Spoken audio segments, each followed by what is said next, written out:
एक अलग किस्म का यूफोरिया था।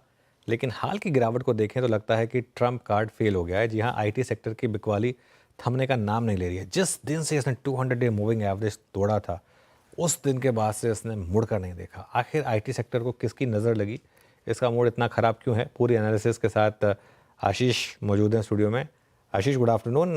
बताइए क्या हुआ आखिरकार? नजर लग गई, बुरी नजर लग गई, जबकि हम काला टीका लगा के निकले थे।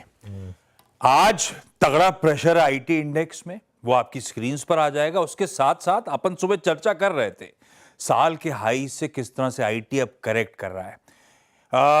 22% अब ऑफ हाईज ये इंडेक्स ट्रेड करता हुआ। एक और डेटा देता हूं, पिछला एक महीना 10 फरवरी से पकड़ लीजिए, 21 ट्रेडिंग सेशंस हुए हैं।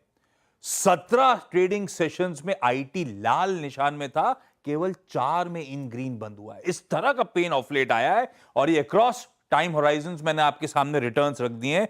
Nifty versus Nifty IT index किस तरह का अंडर परफॉर्मेंस है इस महीने, इस साल, ईयर टिल डेट, और अपने हाई से भी किस तरह का अंडर परफॉर्म ये पॉकेट करती हुई नजर आ रही है। इनफैक्ट ऑफ लेट तो वर्स्ट परफॉर्मिंग पॉकेट बन गई है इंडियन मार्केट्स की। क्यों गिर रहा है? एक बात ध्यान रखिएगा, आईटी इंडेक्स का करेक्शन शुरू हुआ था लेट दिसंबर से, जबकि मार्केट्स में दबाव सितंबर ऑनवर्ड्स आना शुरू हो चुका था। तो आईटी रेजिलिएंट था, डटा खड़ा हुआ था। लेट फॉल आया था, शायद एफआईआईज की सेलिंग का डोमिनो इफेक्ट इवेंचुअली आया, और इस बीच गणित भी सेक्टर का गड़बड़ा रहा था, इसीलिए प्रॉफिट टेकिंग। गणित गड़बड़ा रहा था, उसमें सबसे इंपॉर्टेंट एक बात समझिए, इस समय हो क्या रहा है, ग्लोबल अनिश्चितता बढ़ रही है और डोमेस्टिक इकोनॉमी रेजिलिएंट होने की तैयारी कर रही है, जिस तरह के रीसेंट अपडेट्स आए। तो इसीलिए थोड़ा सा चर्निंग का भी नुकसान भुगतना पड़ रहा है। दिक्कत आई थी डोनाल्ड ट्रंप साहब के लेटेस्ट अनाउंसमेंट्स के बीच में, जब उन्होंने टैरिफ्स की बात छेड़ी थी। टैरिफ वॉर की चिंता जब बढ़ी, उससे यूएस इकोनॉमी के स्लोडाउन की चिंताएं, वहां पे इन्फ्लेशनरी इंपैक्ट की चिंताएं बढ़ती हुई नजर आई। और यूएस दुनिया की सबसे बड़ी अर्थव्यवस्था है, हम बहुत ज्यादा डिपेंडेंट है अपने एक्सपोर्ट्स में यूएस को लेकर, और खासतौर पर इंडियन आईटी। गणित समझाता हूं, इंडियन आईटी हेवीली डिपेंडेंट है यूएस पे। इंडियन आईटी सर्विसेज के 60% से ज्यादा, इनफैक्ट टू बी प्रिसाइज 62% के आसपास के रेवेन्यूज यूएस से आते हैं।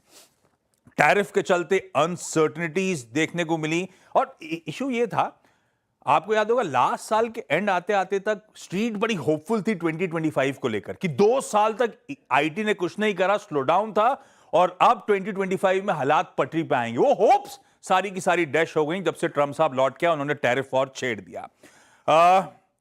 कुछ और इश्यूज हैं आईटी में, जो भी रिकवरी की चर्चा होती है, ध्यान रखें, बहुत सिडेट पेस में हो रही है और सेक्युलर नहीं है। और इस बीच एक और सरदर्द है जो लोग नोटिस नहीं कर रहे हैं, आईटी को अपनी डोमेन कैपेबिलिटीज रीबिल्ड करनी पड़ रही है, जनरेटिव एआई पे फोकस करना पड़ रहा है। ये टेक्नोलॉजिकल एवोल्यूशन इन सब के रिस्क बढ़ा रहा है। रेवेन्यू ग्रोथ को लेकर, वैल्यूएशन मल्टीपल्स को लेकर, ये पूरा आईटी स्पेस तगड़े डाउनसाइड रिस्क फेस कर रहा है। हाल की दिक्कतों पर एक हमने पिछले हफ्ते हेक्सावेयर टेक्नोलॉजीज के एमडी से बातचीत करी थी, उसका एक छोटा सा अंश सुनिए। देखिए, पिछले 2-3 हफ्ते में हमारा आईपीओ के बाद भी डेफिनेटली थोड़ा नेगेटिव सेंटीमेंट हुआ, मार्जिनली नेगेटिव सेंटीमेंट हुआ मैक्रोस में। ऑफ लेट मैक्रोज में दिक्कतें बढ़ रही हैं, मैनेजमेंट एक्सेप्ट करता हुआ, पर ये सब खैर खराब बातें अपनी जगह। 2 पॉजिटिव्स हैं इंडियन आईटी के लिए। रुपया जो कमजोर हुआ है क्यू ऑन क्यू, उसका फायदा इन आईटी कंपनीज को मिलना है। दूसरा, ट्रंप साहब की सारी पॉलिसीज नियर टर्म पेन है, पर आइडिया है make America great again, America Inc को मजबूत करना। और अमेरिका इंक को मजबूत करना मतलब यूएस की आईटी कंपनी, यूएस की कंपनी जब मजबूत होंगी तो उनके ग्राहकों पे ज्यादा धंधा लौटता हुआ नजर आएगा। ये इवेंचुअल पॉजिटिव्स हैं जिसका ध्यान रखना है आपको, लेकिन इस समय चैलेंजिंग सिनेरियो स्पेस के लिए। बिल्कुल, इस समय चैलेंजिंग सिनेरियोज हैं। आशीष, बहुत बहुत शुक्रिया, बहुत अच्छे से एक्सप्लेन किया आपने इन सबको। आईटी सेक्टर को लेकर मोतीलाल ओसवाल भी सतर्क हो चुका है। शेयरों को लेकर मोतीलाल ओसवाल ने एक खास रिपोर्ट निकाली है। रिपोर्ट की बड़ी बातें लेकर मेरे को एंकर श्रेया ठाकुर मौजूद हैं। श्रेया, बताइए क्या कह रही हैं मोतीलाल ओसवाल इस रिपोर्ट में? जी, आशीष जी ने बहुत ब्यूटीफुली और डिटेल्ड एनालिसिस बताई कि आईटी सेक्टर पर डेंट आखिर हमें पड़ता दिख क्यों रहा है। इसी कड़ी में मोतीलाल ओसवाल ने भी एक रिपोर्ट निकाली है और उन्होंने कॉशियस रुख अपना लिया है। जनवरी से ही अब सतर्क हो गए हैं वो, और वेट एंड वॉच की अप्रोच फिलहाल वो अपना रहे हैं आईटी स्टॉक्स को लेकर। देखिए, उनका मानना है कि कंपनियां आर्टिफिशियल इंटेलिजेंस को लेकर काफ़ी अग्रसर है, वहाँ पे काम तो हो रहा है लेकिन उससे रेवेन्यू कंट्रीब्यूशन नहीं आता दिख रहा, रेवेन्यू में योगदान नहीं हो रहा है। कंपनियों का फोकस कैपेक्स और क्लाइंट्स पे ज़्यादा है और वो फिलहाल अभी सर्विस पर खर्च करने की प्राथमिकता नहीं दे रही हैं, प्रायोरिटाइज नहीं कर रही हैं। कुछ ऐसे काउंटर्स जो मोतीलाल ओसवाल ने दिए हैं उनकी रेटिंग बताते हुए इन्फोसिस को न्यूट्रल की कॉल दे दी है, विप्रो को सेल कहा है और एल&टी टेक को न्यूट्रल, साथ ही टेक महिंद्रा को बाई कहा है उन्होंने। इसके अलावा उनका मानना है कि फाइनेंशियल ईयर 2026 में डिस्क्रिशनरी खर्चों को लेकर अभी अनिश्चितता है, जो कि एक नेगेटिव ट्रिगर है, और फाइनेंशियल ईयर 2026 के लिए उन्होंने कॉन्करेंट रेवेन्यू जो है ग्रोथ का अनुमान भी घटा दिया है। टीसीएस का 6.5% से अनुमान घटाकर 3.5% कर दिया है। इन्फोसिस का देखें तो 7.5% से घटाकर 5%। वैसे ही विप्रो में भी एक कटौती की गई। एचसीएल टेक में 6.5% से घटाकर 5.5% कर दिया। इनफैक्ट टेक महिंद्रा में भी अनुमान घटाया है। लेकिन कुछ प्रेफर्ड पिक्स भी बताए जो उनको आईटी पैक से थोड़ा बेहतर लगता है, उसमें शामिल है एलटीआई माइंट्री और टीसीएस। इन दोनों स्टॉक्स को आप फोकस में रख सकते हैं। टारगेट प्राइस एक बार रख देती हूँ आपकी स्क्रीन पर। एल&टी टेक को न्यूट्रल की कॉल और 5100 इसका टारगेट प्राइस दिया है। टेक महिंद्रा बाई की कॉल 1950 का टारगेट प्राइस। इन्फोसिस न्यूट्रल 1650 का टारगेट प्राइस।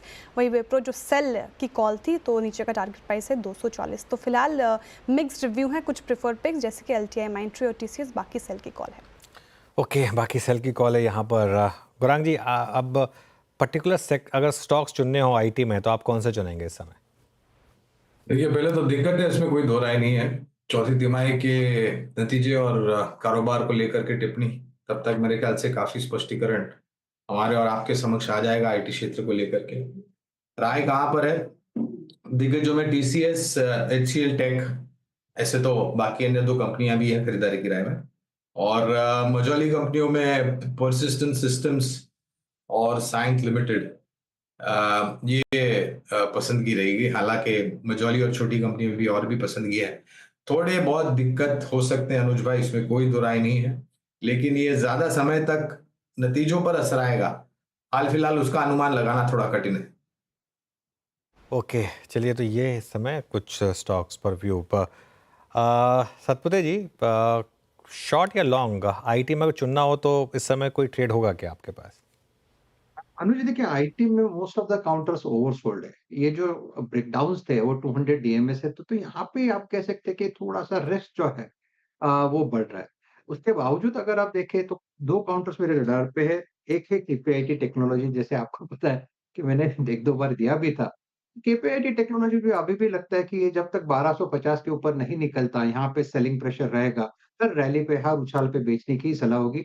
इसका टारगेट है मेरा वो करीबन-करीबन 1110 से 1100 का रहेगा। तो आप कह सकते हैं कि करंट लेवल से कम 100 सवा 100 पॉइंट का करेक्शन मुझे केपीआईटी टेक्नोलॉजीज में ड्यू दिखता है। तो कहीं सब्सटैंशियल सेलिंग पोजीशन बन सकती है, तो I think that should be KPIT take.